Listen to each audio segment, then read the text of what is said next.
I am now ready to throw down the gauntlet. The Gospel according to Matthew was originally written in Hebrew, and those who say it was written in Greek are wrong. I'm actively turning the corner and looking for someone to discuss or debate the question in a more formal setting. If you or someone you know have a YouTube channel or a blog ministry where you do text criticism or support majority scholarly positions against minority positions, I would love to have the opportunity to prove you wrong on this. I first encountered the idea that Matthew was written in Hebrew in 2002. I had started looking into the details surrounding the inspiration and preservation of the scriptures, and Matthew in particular had given me a lot of trouble regarding my then naive and immature ideas for those subjects. On the same weekend, I was about to decide to leave Matthew to one side in my studies because of those problems. I found Dr. George Howard's book on the bookshelf of Powell's Books in Portland, Oregon. His book didn't relieve my concerns, but that had more to do with his approach than his data. Over the next dozen years or so, I examined the data using my own approach, which Dr. Michael Heiser would probably classify as Christian Middle Earth. It wasn't exactly scholarly, and not exactly traditional, but somewhere between the two. That progress was somewhat slowed in 2005.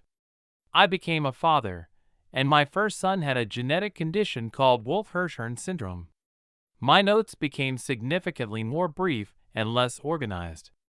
My son wasn't properly diagnosed until 2010, when he had a brother with the same symptoms that lived only 6 months. Trying to keep up with the litany of medical problems was a full-time job besides working full-time.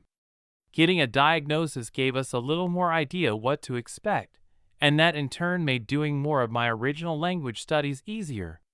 My notes were still pretty scattered and pretty much only I could decipher them though.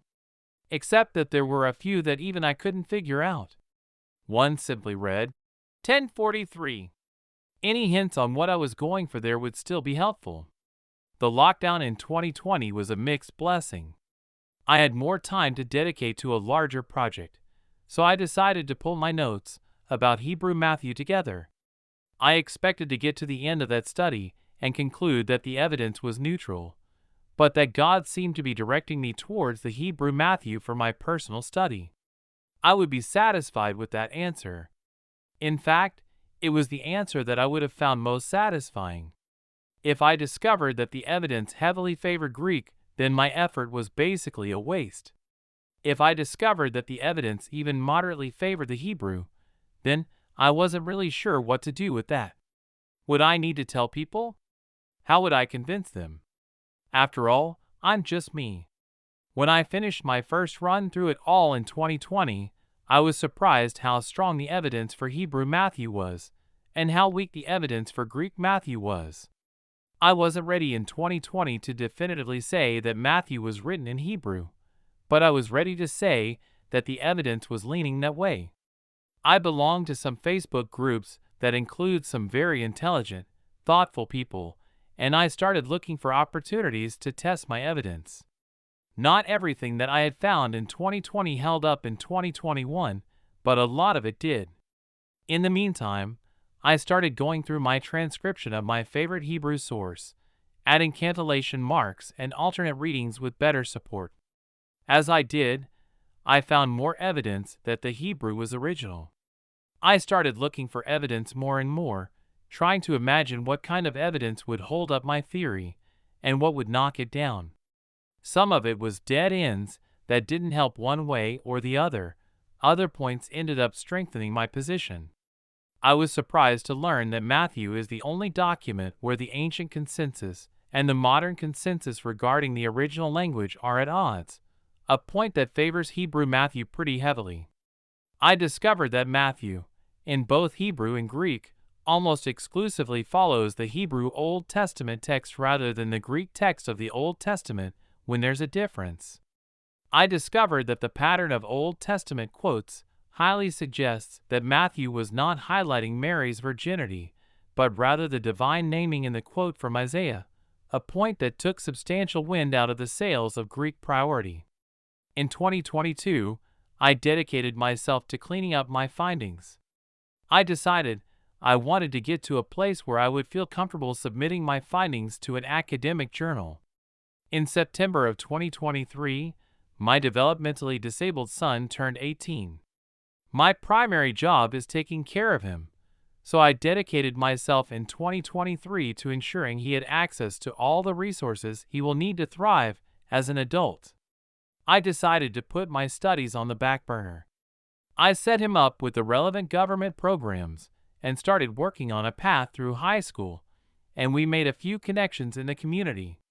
I'm glad that I had my studies set to one side while I did this. Our system being what it is, there were several times that I would go to bed on a given Wednesday night thinking that I had completed a section of the required work, only to wake up Thursday morning to a phone call or letter saying that I needed to spend all day Thursday and Friday in a government or service provider office.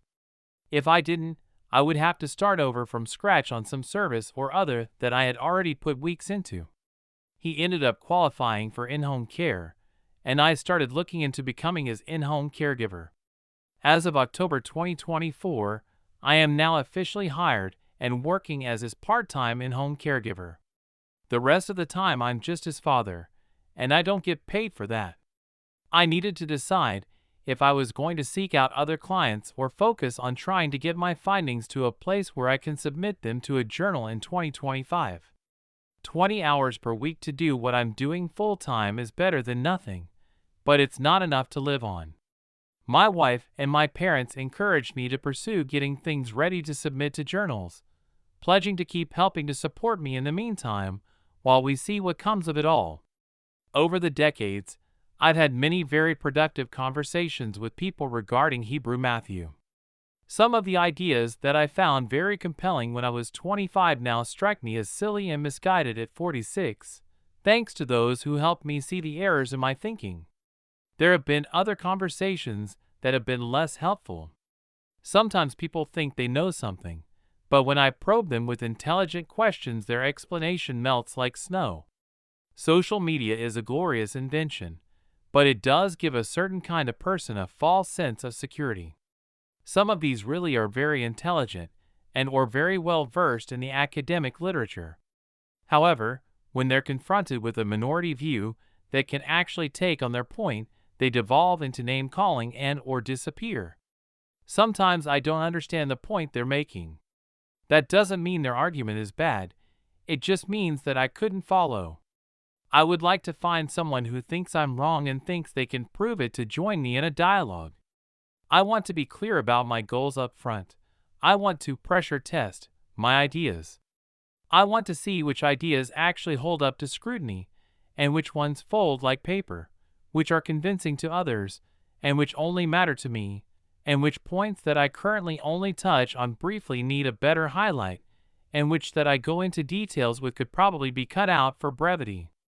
I don't think individual debates actually change minds, but they do expose strengths and weaknesses in arguments. Long term, those strengths and weaknesses accumulate, which slowly change individual opinions, and the results are changed consensus. I don't think I'll live to see the consensus changed, even if I am ultimately vindicated posthumously. Scholarship moves slow, and that's a feature, not a bug.